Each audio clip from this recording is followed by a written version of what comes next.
মোৰ আজন্ম হিৰো দেউতাই হাতত ধৰি সুমুৱাই থৈ আহিছিল পঢ়াশালীৰ বাৰান্দাত। অলপ চুচুক চামাক কৰিছিলোঁ। কপালত চুমা এটা খাই দেউতাই কৈছিল, ইয়াত পঢ়িলেহে পৃথিৱীত থাকিব পাৰিবি। ছুটি হ'লে ঘৰলৈ ঘূৰাই নিয়াৰো প্ৰতিশ্ৰুতি দি দেউতা গুচি গৈছিল। এক জীৱন পঢ়াশালী। কত কি নিশিকিলোঁ।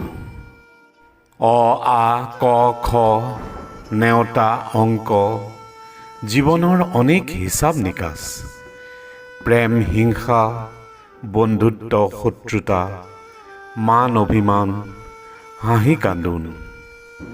খেলিলোঁ অনেক আজব খেল, হাৰিলোঁ জিকিলোঁ পৰিলোঁ উঠিলোঁ। গমকে নেপালোঁ কেনেকৈ পাৰ হ'ল দিন। হঠাৎ ছুটিৰ ঘণ্টা বাজিল, ঘৰলৈ ঘূৰিবৰ হ'ল।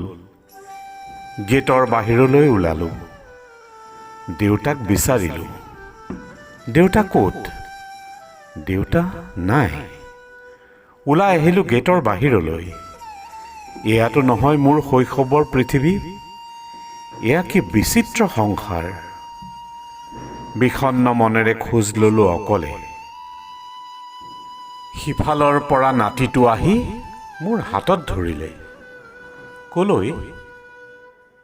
ব'লা যাওঁ ককা ঘৰলৈ।